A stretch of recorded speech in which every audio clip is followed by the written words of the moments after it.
धन्यवाद प्रस्ताव का हम लोग समर्थन करते हैं। सर, इस संसद में मौजूद तमाम हर एक सांसद को पूरी तरीके से उनको इस बात की इजाजत है कि वो यहाँ पर सरकार की नीतियों का अपने अपने हिसाब से वो आंकलन करें। पर एक बात को सर मैं बहुत विनम्रता से और प्रमुखता से मैं कहना चाहूंगा कि अभिव्यक्ति की आजादी का मतलब देश विरोधी ताकतों की आवाज बनना कतई नहीं हो सकता है। बोलने की आजादी का मतलब विभाजनकारी तत्वों की आवाज बनना सर कभी नहीं हो सकता है।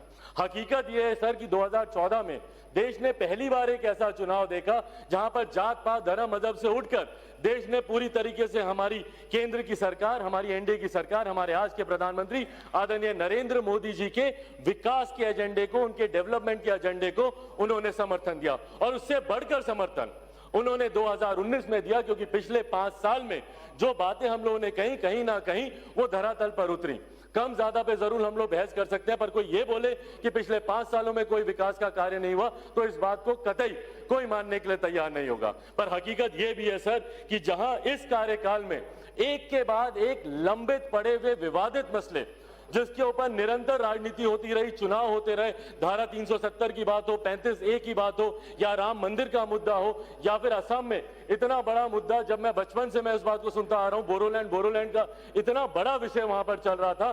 तमाम इन विषयों को सुलझाया गया और सुलझाया गया उसका परिणाम यह हुआ कि कहीं ना कहीं विपक्ष में इस बात को लेकर एक बौखलाहट भी शुरू हुई, क्योंकि अब विभाजनकारी जितने मुद्दे थे, अराजकता फैलाने वाले जितने मुद्दे थे, वो सरकार के द्वारा उसको समाधान उसका कर दिया गया। अब इनके पास वो मुद्दा नहीं है। तो मुद्दा क्या उठाया गया? सीए का मुद्दा उठाया गया। यहां पर बैठा हर एक जानकार शख्स इस बात को अच्छी तरीके से जानता है कि सीए का भारत में रहने वाले नागरिकों से कुछ लेना देना नहीं है। उसके बावजूद भी इस पर भ्रम फैलाया जाता है। निरंतर हम लोग कह कहकर थक गए, और जो इनको पता भी है, ये खुद जानते हैं कि भैया ये नागरिकता देने वाला कानून है, नागरिकता लेने वाला कानून नहीं है। 1955 में नागरिकता का ये कानून बना, सिटीजनशिप का ये एक्ट बना। उसके बाद सही है कि 2003 में इसमें संशोधन हुआ, एनपीआर को इसमें जोड़ा गया। पर हकीकत ये भी है कि 2010 में मनमोहन जी की सरकार में, उस वक्त के वहां के वित्त मंत्री चिदम्बरम जी के समय में, उस वक्त इसमें संशोधन कर इसमें एनआरसी को जोड़ा गया। एनआरसी का प्रावधान उस वक्त लाया गया और उसको मैंडेटरी किया गया। तो उस वक्त तो किसी ने आवाज नहीं उठाई, उस वक्त किसी की चिंताएं नहीं जागी। पर अब क्योंकि वापस से तमाम विवादित मुद्दे खत्म हो गए हैं, तो किसी तरीके से विभाजनकारी राजनीति हम लोगों को करनी है, हिंदू मुसलमान में समाज को बांटना है, तो भैया सीए का विरोध करें। क्यों? क्योंकि इसमें मुसलमान नाम नहीं जोड़ा गया।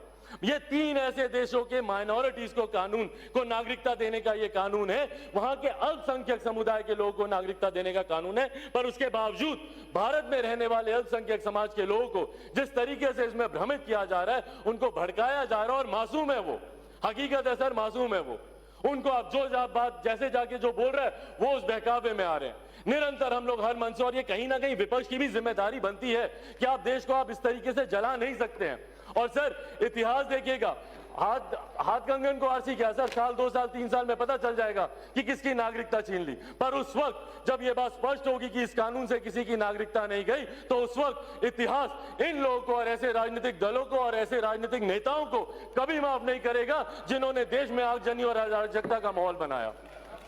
सर एनपीआर की बात है, एनपीआर में हम लोगों की भी चिंता है। हम लोग गए थे गृह मंत्री जी से, हम लोगों ने बात की, उसमें 1-2 ऐसे प्रावधान है जिसको लेकर हम लोगों की भी चिंता है। हम लोगों ने बात की, उन्होंने पूरी तरीके से उसको स्पष्ट किया। उन्होंने तो यहां तक भी बोला कि उसके बाद भी अगर किसी को इस बात की शंका होती है कि भैया कोई डाउटफुल लिस्ट बन रही है, तो हम लोग फॉर्म के नीचे लिखने को भी तैयार हैं कि कोई ऐसा कॉलम जो कि नहीं भरा गया या उसमें जानकारी नहीं दी गई है, तो इसकी वजह से आपको किसी डाउटफुल लिस्ट में नहीं डाला जाएगा। मैं तो विपक्ष के साथियों से आग्रह करूंगा, बना लीजिए एक अपना प्रतिनिधिमंडल, चलिए होम मिनिस्टर के पास जाइए, वहां पे जाकर उनसे बातचीत कीजिए, जितने अपने प्रश्न उसका हल लीजिए। सड़क पर आप राजनीति कर रहे हैं, संसद आप चलने नहीं देते, यहां पे आप हंगामा करते हैं। चलिए ना होम मिनिस्टर के पास, मैं लेके चलूंगा, मैं जिम्मेदारी लेता हूं। चलिए होम मिनिस्टर के पास चल के हम लोग बात करते हैं, जितने आपके प्रश्न हैं उनका जवाब आप उनसे ले लीजिए। उसके बाद भी अगर आपको लगता है कि कहीं कुछ गलत हो रहा है तो कीजिए हंगामा। एनआरसी का लेके आपने बिना मतलब के आपने हो हल्ला मना बचाया हुआ है। हमारे प्रधानमंत्री बोल चुके हैं, भैया हेड ऑफ द गवर्नमेंट है हमारे प्रधानमंत्री, मेरा विश्वास है हमारे प्रधानमंत्री पर। जब एनआरसी अगर आएगा, अगर आपको कोई दिक्कत है तो उस वक्त आप कीजिएगा ना जो विरोध, बट इन एंटीसिपेशन कि एनआरसी आएगा तो ऐसा हो जाएगा, नागरिकता छीन ली जाएगी। इन एंटीसिपेशन आज आप देश को जलाने में लगे हुए हैं। क्यों? I am not yielding. I am not yielding. You have spoken enough. Let me speak. I am not yielding to anyone. NRC जब आएगा तो उस वक्त हम इन बातों को आप उठाइएगा, पर इन एंटीसिपेशन अभी से आप देश को चलाने का काम कर रहे हैं, देश में अराजकता का माहौल फैलाने का काम कर रहे हैं, एक अविश्वास पैदा कर रहे हैं आप, और जो कि किसी भी सभ्य समाज के लिए और भारत जैसे डेवलपिंग कंट्री के लिए बिल्कुल भी सही नहीं है। इसको कतई इसको जायज नहीं ठहरा सकता। और जैसा मैंने कहा, आने वाला समय अपने आप दर्शाएगा सर कि कौन सही था कौन गलत था। सर, इस अभिभाषण में कई तरीके के विकासकारी मुद्दों का जिक्र हुआ, उसको मैं दोबारा दोहराना नहीं चाहूंगा। हकीकत है कि जहां एक तरफ हमारी सरकार ने हर एक क्षेत्र हर एक वर्ग का हमारी सरकार ने ध्यान दिया, जहां एक तरफ घर में हमारी महिलाओं के स्वास्थ्य की चिंता करते हुए उज्ज्वला योजना का जिक्र हुआ, तो सरहद पर हमारे सीमाएं कैसे सुरक्षित रहे उसका भी इसमें जिक्र हुआ। आयुष्मान योजना हो, उज्ज्वला योजना हो, सौभाग्य योजना हो, हर तरीके से जहां देश के इंफ्रास्ट्रक्चर को मजबूत करने की पिछले 5-6 सालों में हम लोगों ने काम किया, तो वहीं अंतरिक्ष के माध्यम से भी कैसे हम लोग देश को सुरक्षित रखें, उस दिशा में भी सरकार ने कई महत्वपूर्ण कदम उठाए हैं, कई कार्य किए हैं, जिसका प्रमुखता से जिक्र मेरे तमाम साथी सदस्यों ने किया। मैं वो आंकड़ों में नहीं जाऊंगा, गिनाऊंगा नहीं कि कितने करोड़ उज्ज्वला मिले, कितने घर आवास मिले, कितने करोड़ आवास मिले, वो तमाम आंकड़े जनता के समक्ष है और जनता जानती है। और इसीलिए पिछली